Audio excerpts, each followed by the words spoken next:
Hello guys 6 साल पहले जब मैंने अपना पहला क्लाउड किचन स्टार्ट किया था, मेरे पास ना एक्सपीरियंस था ना सपोर्ट सिस्टम के नाम पे सिर्फ मेरे पास 1,20,000 रुपए थे, जिसमें से मैंने 70,000 रुपए अपने क्लाउड किचन को स्टार्ट करने और वेबसाइट को डेवलप करने में ही लगा दिया था। क्योंकि उसके पहले मैं स्विगी जोमेटो में नहीं था, मुझे आइडिया भी नहीं था कि घर से हम स्विगी जोमेटो के थ्रू भी ऑर्डर कर सकते हैं। तो हम वो वाली बात नहीं करेंगे।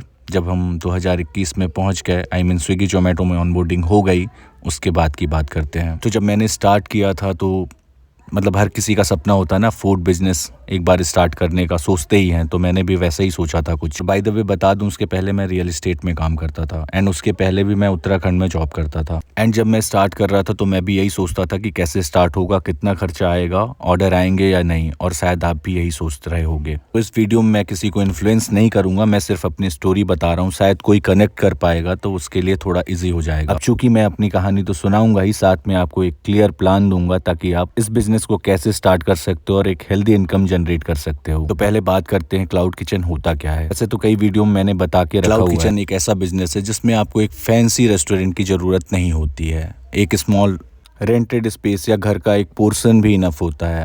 आपका घर का एक छोटा सा किचन। क्योंकि जब मैंने स्टार्ट किया था तो मुझे सबसे पहले कुछ बेसिक डॉक्यूमेंट्स अरेंज करने पड़े थे, जिसमें बहुत ज़्यादा दिक्कत हुई थी। तो पहला है FSSAI लाइसेंस फूड सेफ्टी के लिए, 100 रुपये में बनता है। आप इसे खुद ऑनलाइन बना सकते हो, लिंक मैं डिस्क्रिप्शन में दे दूंगा। दूसरा मुझे लगा था उस टाइम पे GST, तो उसके लिए मुझे रजिस्ट्रेशन कराना पड़ा था। अभी फिलहाल 20 लाख के ऊपर के टर्नओवर में ही GST लगता है, या फिर कुछ ऐसे MRP फूड आइटम्स जिसके लिए वो ज़रूरी है लेना, मतलब कि बेवरेजेस या फिर मिल्क टाइप का प्रोडक्ट, केक, बेकरी से रिलेटेड। और चाहो तो अगर GST लाइसेंस नहीं बनवाना तो आप टेम्परेरी भी बनवा सकते हो, जोमेटो से बोल के या स्विगी से बोल के, वो आपको लिंक प्रोवाइड कर देंगे। और ये सारे डॉक्यूमेंट्स को बनाने के लिए उस टाइम पे मुझे शॉप भी लेना पड़ गया था, और उसके बाद फिर शॉप का गुमास्ता मुझे बनवाना पड़ा था। क्योंकि ये क्लाउड किचन नहीं, मैं एक रेस्टोरेंट के बिहाफ पे सारे डॉक्यूमेंट्स तैयार करवा रहा था। देन फायर NOC, जो कि मैंने नहीं ली थी, बैंक अकाउंट की डिटेल्स बस दिया था मैंने। तो ये सारे डॉक्यूमेंट्स आपको एक प्रोफेशनल बनाते हैं और प्लेटफॉर्म लाइक स्विगी जोमेटो पर ऑनबोर्डिंग पॉसिबल कराते हैं। जोमेटो ऑनबोर्डिंग के लिए मुझे 999 का पेमेंट लगा था।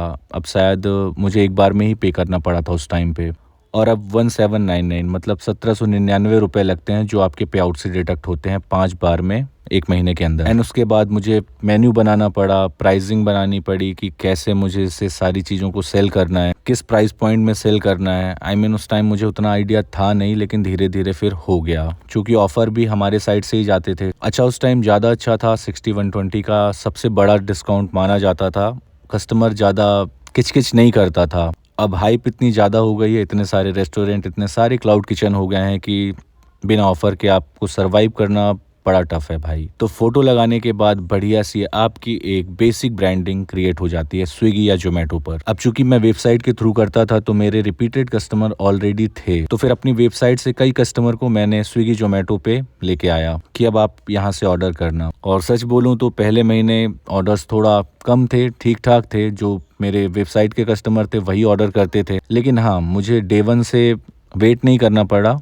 डे 1 से ही ऑर्डर आना स्टार्ट हो गए थे, क्योंकि मैंने मार्केटिंग भी थोड़ा तगड़ी कर ली थी। क्योंकि 70,000 रुपये खर्च हो गए थे। तो स्टार्टिंग में मेरा सारा कुछ जो मेन्यू था वो नॉर्थ इंडियन ही था, थाली से रिलेटेड। और अब मैं फास्ट फूड में आया हूँ। तो इसलिए क्लाउड किचन जब भी स्टार्ट करना, अगर आपको चेंज करना पड़ जाए तो नाम ऐसा डिसाइड करना कि सारी चीज़ें दिक्कत ना करें। मतलब कस्टमर को समझ में आना चाहिए कि ये क्या आइटम सेल करते होंगे इस रेस्टोरेंट में। फिर हमारे पास जोमेटो के जो कस्टमर्स थे वो भी आना स्टार्ट हो गए, 2-2, 3-3 करके। और फिर धीरे धीरे ट्रस्ट और रेटिंग बिल्ड होती गई। तो स्टार्टिंग में मेरी मानो तो अगर आप 2-3 ऑर्डर भी निकाल लेते हो तो ये एक स्ट्रॉन्ग बिगिनिंग है आपकी। धीरे धीरे ये 10-15 ऑर्डर पे डे पर डे तक बढ़ जाते हैं।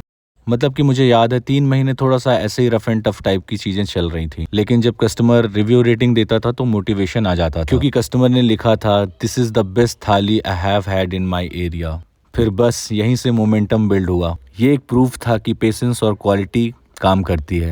और यही एक मैसेज है जो मैं आपको देना चाहता हूँ। जितनी एनर्जी आप अपने प्रोडक्ट और सर्विस में लगाते हो, उतना ही जोमेटो एल्गोरिदम आपको रिवॉर्ड करता है। अब सवाल आता है एक हेल्दी इनकम कैसी बनाई जाए। मान लो आपके मेन्यू में पिज्जा 99 और बर्गर 89 से स्टार्ट होता है, एवरेज बिल 150 का हो गया। अगर आप रोज 30 ऑर्डर्स निकाल लेते हो तो 4500 रुपए पर डे टर्नओवर है आपका, मतलब मंथली बनते हैं 1,35,000 रुपए, जो कि ये बिल्कुल पॉसिबल है। अब इसमें से कमीशन, पैकेजिंग और रॉ मटेरियल कट करने के बाद आपके पास 25 से 30% का मार्जिन बचता है, मतलब कि सीधा सीधा 30 से 40,000 रुपए एक किचन से निकाल सकते हो, बिल्कुल पॉसिबल है। और अगर आप 2-3 ब्रांड पैरेलल चलाते हो तो इनकम मल्टीप्लाई हो जाती है।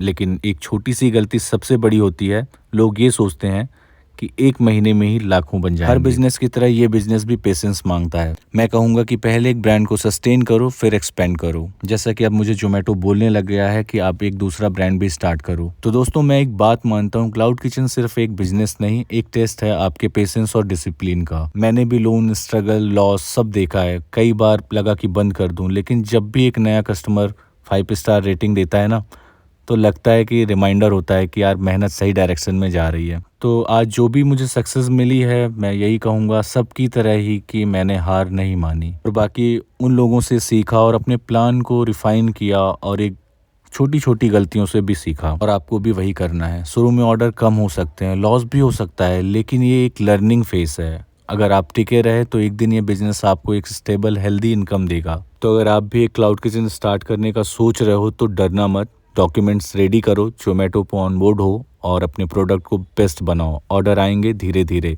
इनकम बनेगी और एक दिन आप भी कहोगे हाँ मैंने अपना ब्रांड बनाया। और मैं गारंटी देता हूँ, अगर आप पेशेंस, क्वालिटी और अपनी स्मार्ट प्लानिंग से चलोगे तो आपका क्लाउड किचन सिर्फ एक बिजनेस नहीं, एक सक्सेसफुल स्टोरी बन जाएगा। ये बात मैंने ऐसे कैमरे के पीछे जाके सुनाई है आपको। शायद मैं ऑन कैमरा ये नहीं बोल पाता, क्योंकि ये सिर्फ एक बिजनेस की कहानी नहीं है, ये मेरे स्ट्रगल, मेरी गिरती हुई रातों और उठती हुई सुबह का सफ़र है। अब चूंकि मेरे से बहुत लोग सीखते हैं, उनको डर हमेशा ये रहता है कि ऑर्डर आएंगे कि नहीं आएंगे, ऐसा बनेगा कि नहीं बनेगा, क्या मैं इस बिज़नेस में सस्टेन कर पाऊंगा या कर पाऊंगी। क्योंकि ये वाला डर और अनसर्टेनिटी मैंने भी झेली है और इसलिए मैं चाहता हूँ कि आप जो चीज़ें मैंने 6 साल में सीखी आपको पहले दिन से ही समझ आ जाए। तो मेरी स्टोरी से अगर रिलेट कर पाए हो तो मुझे कमेंट में बताना। बाकी तो इतनी सारी वीडियो बनाई है, कुछ ही लोग आए हैं, बाकी तो मुझे एक्चुअली नहीं समझ में आता कि किनको मेरी बातें समझ में आती हैं, किसको नहीं आती हैं। बट कोशिश यही है कि जितनी ज़्यादा मदद कर सकूं मैं करूंगा ज़रूर। मैं कोशिश करता हूं कि जो भी बातें बोलूं पूरी जिम्मेदारी के साथ बोलूं, ताकि आप अगर कमेंट में मेरे से पूछो तो मैं उसका रिप्लाई कर सकूं। तो फिर वो क्या बोलते हैं कि मिलते हैं फिर नेक्स्ट वीडियो में। Take care, subscribe.